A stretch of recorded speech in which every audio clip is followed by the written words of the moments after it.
le film et nos vies, il y a beaucoup de similarités. Le fait de rêver beaucoup trop grand par rapport à l'environnement dans lequel tu es, le fait de ne pas avoir les codes d'un monde auquel tu veux accéder.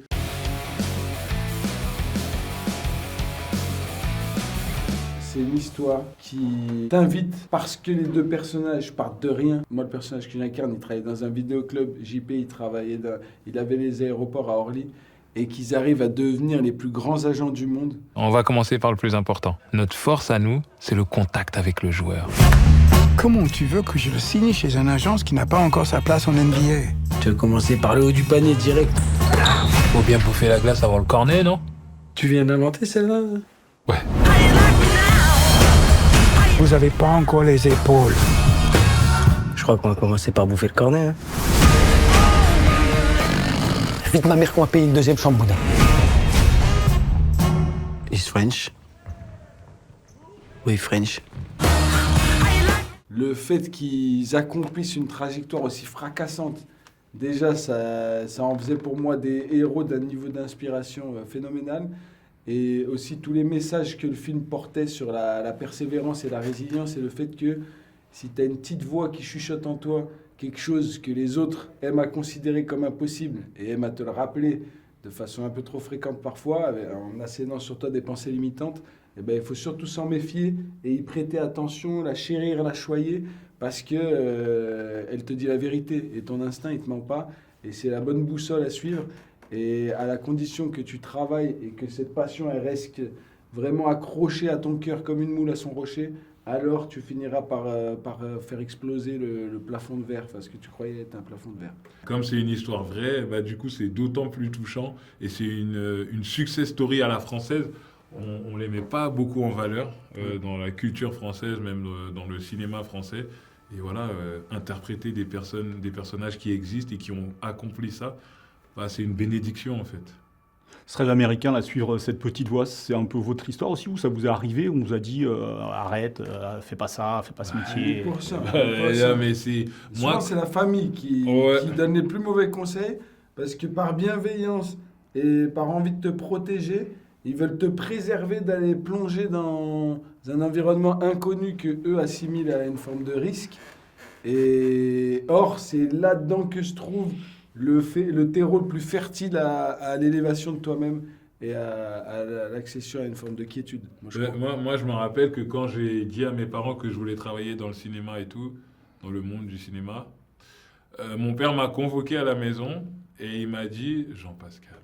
Parce que déjà, pour moi, le top du top de ce que ma mère voulait pour moi, je me rappelle, elle me le disait tout le temps, c'était conseiller à la poste. Elle me disait « Mais tiens, BTS, hein, tu peux travailler à la poste ?»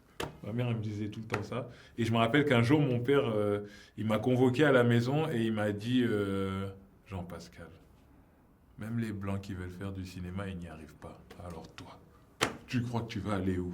Il me l'a vraiment dit. Et comme dit Raphaël, c'est vrai que parfois, c'est plus la famille qui donne de mauvais conseils parce qu'ils ont peur, quoi. C'est plus par crainte. Mais oui, en fait, le film et nos vies, il y a beaucoup de similarités. Le fait de rêver beaucoup trop grand par rapport à l'environnement dans lequel tu es, le fait de ne pas avoir les codes d'un monde auquel tu veux accéder, le fait d'avoir des échecs sur échecs sur échecs sur échecs et les prendre plutôt comme des étapes que comme des échecs. Oui, quand on regarde le scénario, on voit nos vies, on a l'impression que c'est des biopics en fait. J'ai un gars de 2m13 là, c'est une machine de guerre. On est à poil, on n'a rien. Ah ouais, je vous imaginais pas à ce niveau-là de galère, mais ok. We just want to show you our player. Where can I see him play? You have a video? Oh my God. En fait, comme le film, en vrai, il parle plus d'amitié et de résilience que de basket. Le basket, c'est juste une arène, en fait. Et du coup, le fait de les avoir rencontrés et d'avoir vu, même, d'avoir éprouvé même à quel point ils s'aiment, ces deux-là, Jérémy et Bouna, nous, ce qu'on avait à faire, c'était retranscrire, en fait, cette amitié-là. Et comme Raphaël et moi, nous sommes amis dans la vie, enfin, je pense, de mon côté. Après, voilà, moi, je m'engage. Peut-être que je m'engage un peu pour rien, je sais pas. Mais quand on est amis dans la vie... différent qui surgit, Sait-on jamais, sait-on jamais. C'est dans l'air, c'est dans l'air. Comme on est vraiment amis dans la vie, du coup, la relation que eux deux ils ont, nous on a essayé de la mettre aussi dans le film on a essayé de mettre ça aussi en avant parce que on s'est rendu compte que s'ils n'avaient pas été là l'un pour l'autre, ils n'auraient pas fait ce qu'ils ont fait. Quand on a joué dans le film, on s'est laissé emporter par les indications de Anthony Marciano. Nous, on se disait pas, ouais, je joue le rôle de lui, lui il joue le rôle de Jérémy. Nous, on avait des situations à jouer, des émotions à donner. On a donné le truc au max sans faire attention à eux, tout en sachant que voilà, il fallait qu'on retranscrive cette amitié. Là où on a pris conscience du truc, c'est à la projection du film, quand ils sont venus avec leur famille et tout, qu'ils sont venus regarder. Là, moi, personnellement, j'ai senti un peu la pression. Et c'est là que j'ai compris qu'avec Raphaël, on était totalement teubés. Parce que pendant tout le tournage, on était en train de jouer notre truc et tout, sauf que c'était des vrais personnages. Et quand on arrive à la projection avec leur famille, leur femme, leur épouse, machin, et que tu vois, ils avaient été très, très, très, très émus. Voilà, il y a eu beaucoup, beaucoup d'émotions. Là, j'ai pris la mesure du truc. Mais heureusement, parce que peut-être qu'on aurait été bloqué si on avait cherché à faire un mimétisme ou un truc comme ça. Comment vous êtes mis au basket? Parce qu'on a vu des passes dans le dos de Raphaël. C'était simple, c'était dur. Vous êtes entraîné? C'est vrai que Jean-Pascal, il a une forme de facilité naturelle avec son aisance, puisqu'il a pu... Je suis bien dans mon corps, comme on peut dire. Je suis bien dans mon corps et voilà. Et ça me permet de jouer au basket correctement. Et Jean-Pascal, si tu permets, c'est pas à toi de le dire. C'est pas à toi de le dire parce que bon, bah, je te laisse t'es trop modeste, t'es trop modeste pour moi. Oui, c'est vrai. Il faut pas que tu te que je me jette des fleurs. Ouais. Mais non, parce que c'est quoi la question? Tu m'as dit le basket, comment on s'est mis au basket? Ah ouais, c'est mis au basket. Comment on bosse un rôle comme ça?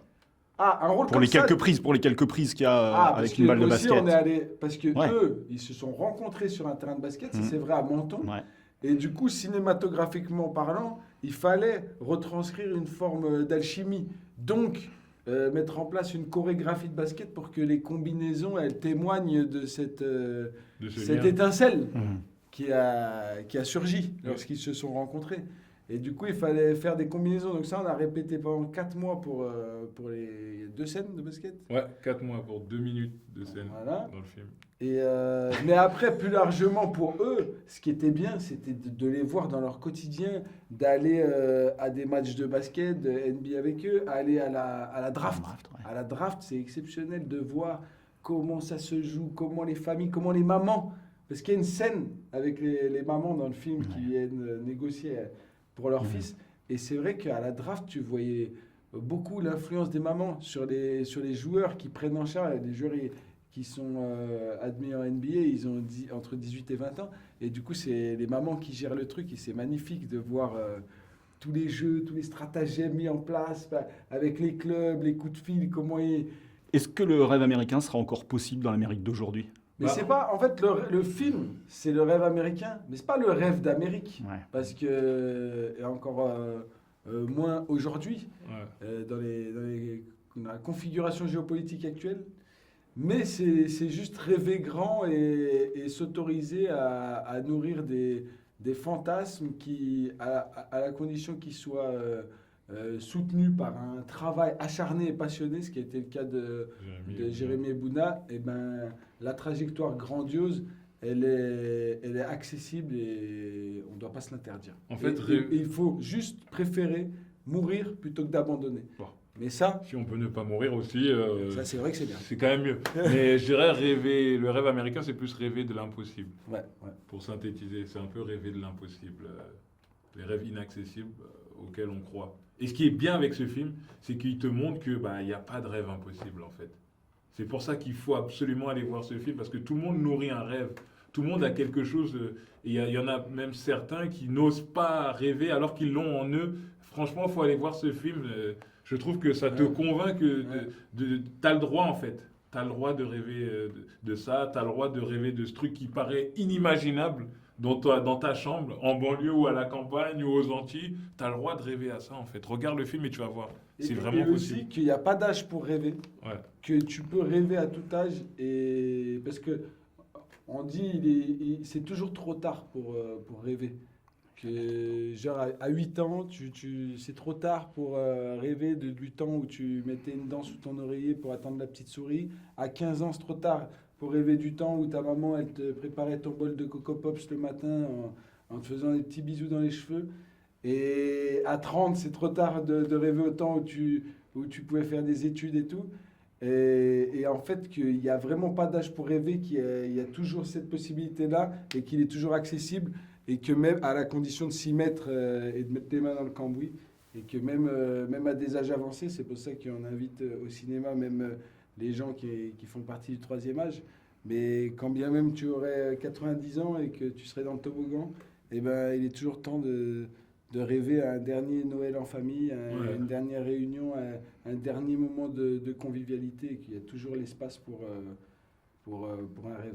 Bon, nous, ce qu'on recherche, évidemment, essentiellement deux choses. D'abord, des gens qui partagent notre passion et puis qui sont motivés. Ça veut dire que c'est pas payé. Exactement. C'est bien parce que t'as l'air à l'ouest comme ça, mais tu percutes, ça me plaît.